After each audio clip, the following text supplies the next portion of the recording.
It was supposed to be a celebration. A reset. A day for mashed potatoes and old stories, for kids laughing in the yard while adults passed around wine and gratitude like it was sacred. But in one home, as relatives toasted to new beginnings, a storm no one saw coming was already in motion. Have you ever looked at a family and thought, they have it all together? The kind of household where everything looks clean, polite, and beautifully rehearsed, but something feels off. In West Elkhart, Indiana, the Holloways were that family. Smiling faces. Perfect decorations. Dinner parties with polished silverware and folded napkins shaped like swans. But behind the seating charts and seasonal wreaths, tension was growing like rot beneath the floorboards. And on Thanksgiving Day, that tension exploded, with a sound loud enough to wake the neighbors, and sharp enough to rip through the heart of a family forever. Preston Holloway was the kind of man who valued order. Numbers. Routine. From his tailored dress shirts to the way he balanced his checkbook, everything had its place, especially his wife, Liana. But Liana wasn't built for glass cages. She was warmth. Spontaneity. The kind of person who cried during commercials and always burned the rolls because she got caught up dancing in the kitchen. So how does a holiday meant for gratitude become the setting for something unthinkable? How does a woman known for compassion end up lying on her own bed, eyes fixed on nothing, while her husband stares at his blood-covered hands, murmuring 5 chilling words no one would ever forget? Stay with me. Because the warning signs weren't fireworks. They were whispers, easy to miss, even easier to excuse. But they were there. And if anyone had listened closely, they would have realized, Thanksgiving wasn't the beginning of this tragedy. It was the end of a very long road. In West Elkhart, Indiana, Preston Holloway was more than just a numbers man. He was a man of precision. He ironed his shirts to military perfection, timed his morning coffee to the second, and kept his grass trimmed to a regulation height he once joked was ideal for federal inspection. To most, he was an upstanding citizen, a loyal taxpayer, a doting father on paper, a husband with no criminal record, and a man whose word was as steady as the ticking of his wristwatch. But Preston's discipline wasn't rooted in virtue. It was rooted in control. Liana Holloway met Preston at a financial planning seminar in Chicago. She was in her late 20s, full of charm, idealism, and ambition. He was 5 years older, dressed sharply in gray wool and leather shoes that clicked confidently on the hotel lobby's tile floor. Their courtship moved quickly, dinners turned into weekends, weekends into holidays, and before the year ended, they were married in a small ceremony in her mother's backyard. At first, he felt like a stabilizer in her chaotic world. She loved his predictability. How he always called when he said he would, how he had a 5-year plan for their finances, how he never left dishes in the sink. He was consistent, and in a world of emotional gambles, consistency can feel like love. But consistency became correction. In their first year of marriage, Liana laughed off his nitpicking. When he corrected the way she loaded the dishwasher or refolded towels in the linen closet, she told herself he just liked things done a certain way. She chalked it up to quirks. We all have them. But the quirks didn't stay harmless. By the time their daughter, Marin, was born, Liana had stopped playing her favorite jazz music while cooking. Preston said it was too chaotic. When their son Eli came along, she'd learned not to leave laundry in the dryer overnight. Preston insisted it caused domestic disarray. Every room in their home bore Preston's preferences.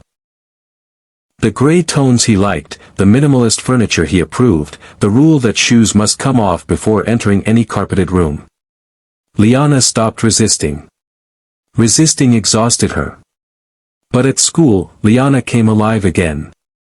She was adored by her students, Ms. Holloway, the teacher who let kids share stories during circle time, who decorated her classroom with hand-painted murals of animals and forests.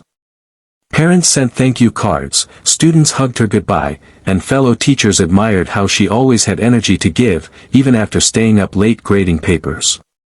That was Liana, the woman who found joy in small triumphs and gave herself fully to those who needed her. Still, there were signs. Quiet ones. At PTA meetings, she rarely spoke unless asked. When her colleagues invited her out for drinks, she declined, saying Preston didn't like when she stayed out late. Her friends joked that she was whipped or too old-fashioned, but some noticed the hesitation behind her smile. A few tried to ask if she was okay. She always said yes. Always. Her sister, Tanya, wasn't convinced. The two had been inseparable growing up, thick as thieves, as their mother put it. Liana had been the carefree one, the girl who sang with a hairbrush microphone and danced barefoot in the rain. After she married Preston, the brightness faded. Not all at once, but gradually, like a candle left in a drafty hallway, flickering, then quietly dimming. Tanya visited as often as she could. She'd grown used to the tension in the air when Preston was home, how his presence stiffened Liana's posture, how conversations were suddenly censored. During one visit, Tanya reached for a second helping of mashed potatoes and Preston made a joke about portion control. It was said with a smile, but it landed hard. Liana didn't laugh. At night, the sisters would whisper in the guest room, voices low. Tanya once asked directly, "Does he hit you?" Liana shook her head. "No. He's not like that." "But is he cruel?" There was a pause. "He's just hard to please," Liana said. That was the closest she'd come to admitting something was wrong. As the years passed, the control deepened. Preston started reviewing her text messages, under the guise of trust and transparency. He installed security cameras around the house, saying it was for safety. He monitored the family's budget down to the cent. Liana stopped buying makeup without approval. Even changing her hairstyle required a conversation. But she held on, for Marin, for Eli. She told herself children needed stability. A two-parent home. She reminded herself of the good times. Of family beach trips, of Christmas mornings when Preston actually laughed. Of nights when he touched her face softly and said she was the best thing that ever happened to him. And then came the renovation. In the fall of 2017, Preston decided the dining room needed an upgrade. "We deserve a space worthy of guests," he said. New hardwood floors, fresh wallpaper, a restored mahogany table. The project took weeks. Liana handled most of it, while teaching full-time, raising 2 kids, and preparing for Thanksgiving. It was supposed to be their first real family gathering in years. Preston's cousin Lionel, a man with whom he'd had a falling out years earlier, was flying in. Liana's mother Rita was ecstatic. Tanya was bringing sweet potato casserole and bourbon from Colorado. There was excitement in the air, and for a brief moment, it felt like maybe, just maybe, this could be a turning point. But there was an undercurrent. Preston grew increasingly agitated in the weeks before the holiday. He criticized everything, Liana's choice of napkin rings, her cooking schedule, even the wine she'd bought. He said she was overcompensating, trying too hard. When she pushed back, his voice grew colder. Not louder, never louder, but sharper, like ice cracking beneath your feet. 3 days before Thanksgiving, Liana called Tanya. Her voice trembled, but her words were firm. "I don't know how much more of this I can take." "Come stay with us," Tanya offered. "Bring the kids." "I can't. Not yet. I need to get through Thanksgiving. After that, maybe. I don't know." That call would echo in Tanya's mind for years. Thanksgiving arrived. Liana cooked until her feet throbbed. She smiled for photos, passed cranberry sauce, listened to her mother's stories for the 100th time. She played her role, perfectly. But perfection was never enough for Preston. It was the morning after Thanksgiving. November 24, 2017. West Elkhart was unusually quiet. The streets were still littered with wind-blown leaves and the scent of roasted turkey still lingered faintly in the air. Neighbors slowly emerged from their homes with leftover containers in hand and sleepy children dragging blankets across porches. But at 227 Meadow Lake Drive, a different kind of silence blanketed the home. It wasn't the peaceful hush of a lazy holiday morning. It was the kind of silence that sinks into the bones. Heavy. Uneasy. Like something inside the walls was holding its breath. At 8:41 a.m., a 911 call came through dispatch. The voice on the other end was calm. Too calm. "This is Preston Holloway. I think my wife, she's not breathing. I woke up and found her on the floor of the dining room." The operator asked if he had attempted CPR. Preston replied that he had, but her body was cold, and he was sure she was already gone. When first responders arrived, they were met with a scene that, at first glance, could have passed for a tragic accident. Liana Holloway was lying on her side on the newly refinished hardwood floor of their dining room, her body partially tucked beneath the edge of the long mahogany table. She was wearing a soft cream cardigan and navy pajama pants. Her hair was tousled, her skin pale and slightly mottled. Her left arm was bent awkwardly beneath her. There were no immediate signs of forced entry. No blood. No overturned furniture. Nothing to suggest a struggle. But something didn't sit right. Her face. It was frozen in an expression that wasn't peaceful. Her jaw was slightly open, and there was faint bruising around the sides of her neck. Subtle. Easy to miss if you weren't looking closely. But the responding EMTs had seen enough bodies to know what death by accident looks like. And this didn't feel like one. The medical examiner arrived shortly after 10 a.m., and Liana's body was transported for autopsy. Meanwhile, police remained at the home with Preston, who stood in the kitchen, arms crossed tightly over his chest, barely blinking. His two children, Marin, age 10, and Eli, age 7, had been taken by neighbors, away from the house, away from the questions. Preston told police that Liana had gone to bed early after dinner. Said she was exhausted after preparing the meal. He claimed he'd stayed up watching a movie alone in the den, then went to bed around midnight. When he woke up that morning, he said he couldn't find her in bed. Then he found her in the dining room. "Do you remember hearing anything in the night?" the officer asked. Preston shook his head. "No. It was just quiet. She must have gotten up and, maybe she slipped. She's always forgetting to wear her slippers on that floor.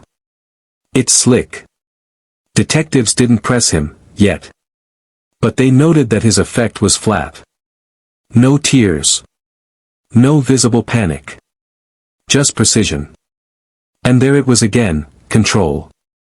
As news of Liana's death began to circulate through West Elkhart, a wave of disbelief followed. The teacher's lounge at Westmore Elementary fell into stunned silence. The morning announcements were paused.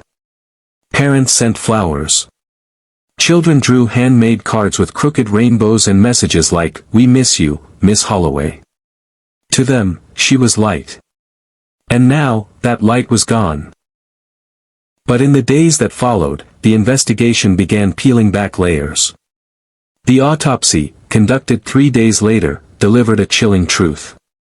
Liana had died from manual strangulation. Specifically, asphyxia due to compression of the neck structures. Time of death was estimated between 12:30 and 2 a.m. There were no defensive wounds. No broken fingernails. But there were faint bruises on her wrists, indicative of restraint. The ruling, homicide. It shifted everything. Suddenly, this wasn't a tragic accident. This was a crime scene. Detectives returned to the Holloway residence with a search warrant.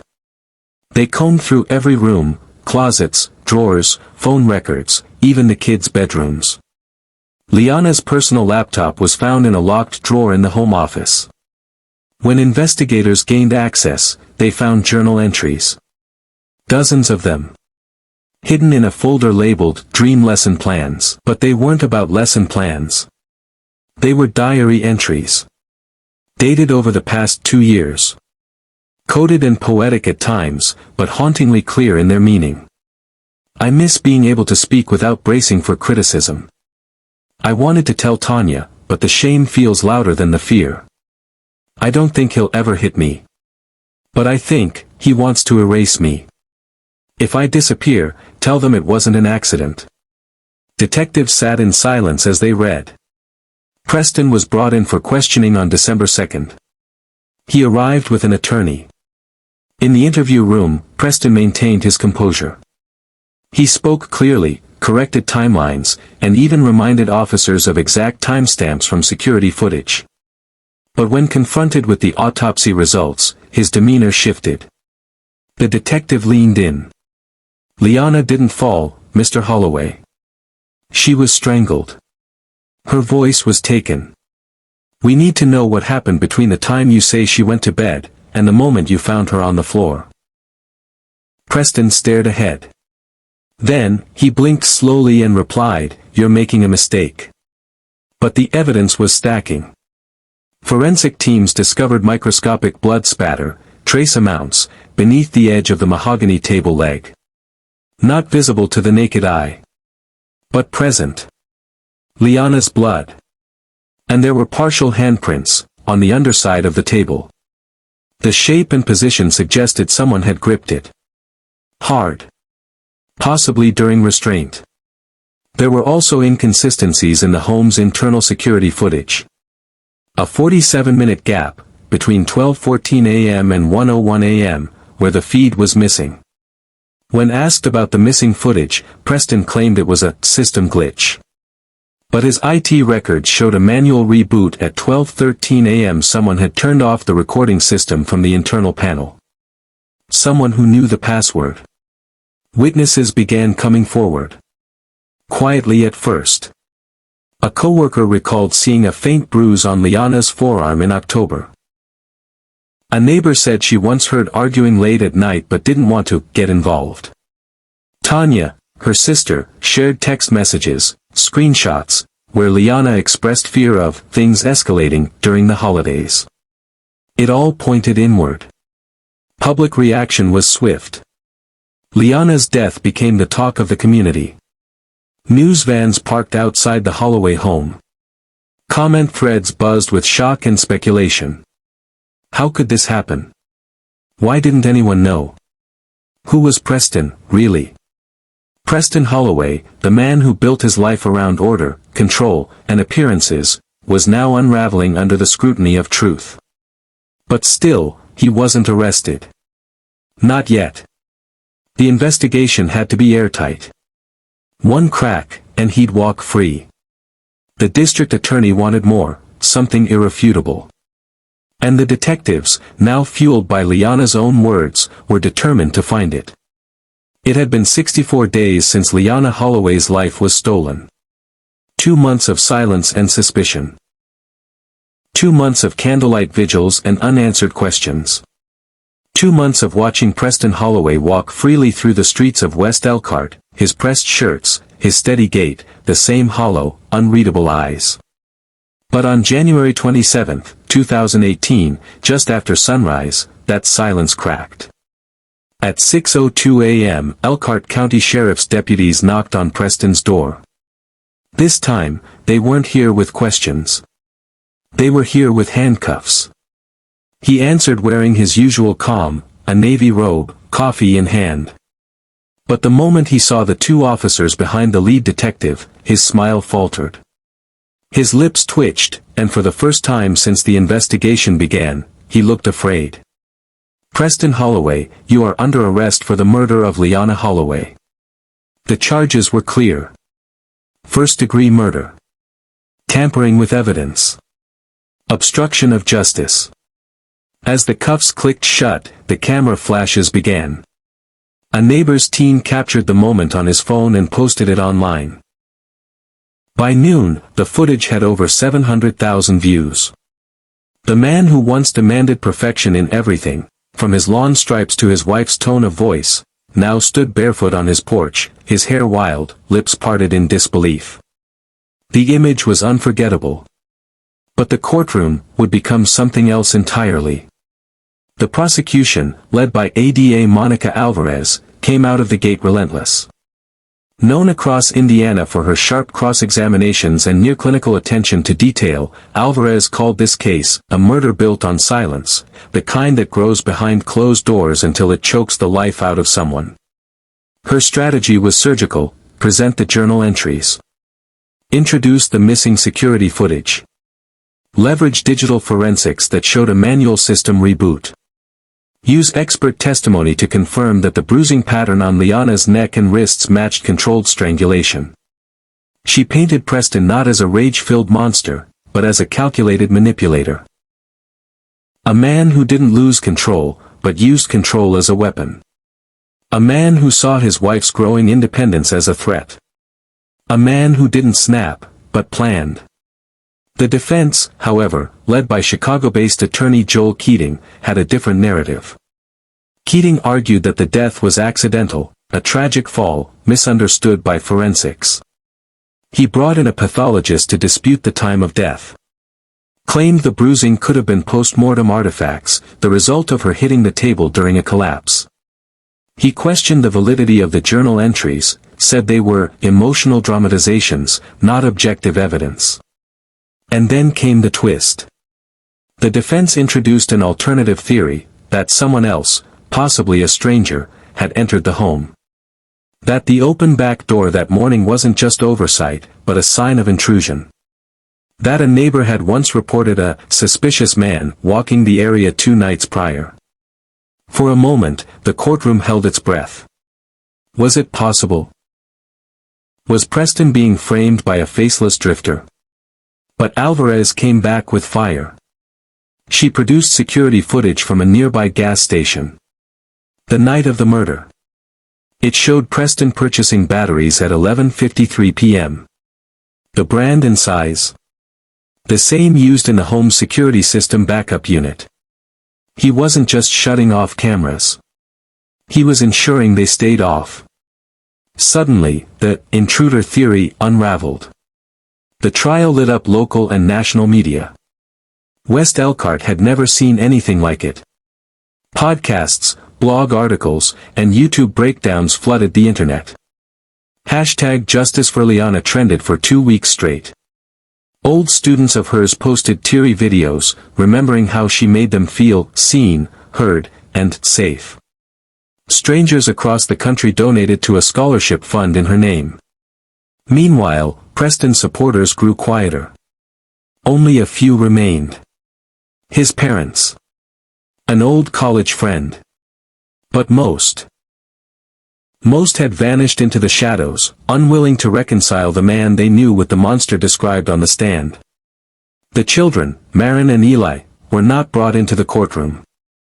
They had been placed with Liana's sister Tanya, under court protection. But Marin's drawing, a picture she'd made weeks after her mother's death, was quietly entered into evidence. It showed a woman lying on the floor. Her eyes closed. A table beside her. And in the corner, a man. Standing. Watching. It was never shown to the jury. But it broke the hearts of everyone who saw it. If this story has moved you, if Liana's voice, once silenced, now echoes louder in your heart, take a moment. Like this video. Share it. Drop a comment below with your thoughts. Your voice matters, and stories like these remind us how vital it is to speak up, to notice the signs, and to never let silence win. And don't forget to subscribe if you want more true crime stories that go deeper. Beyond headlines, into the heart of what really happened.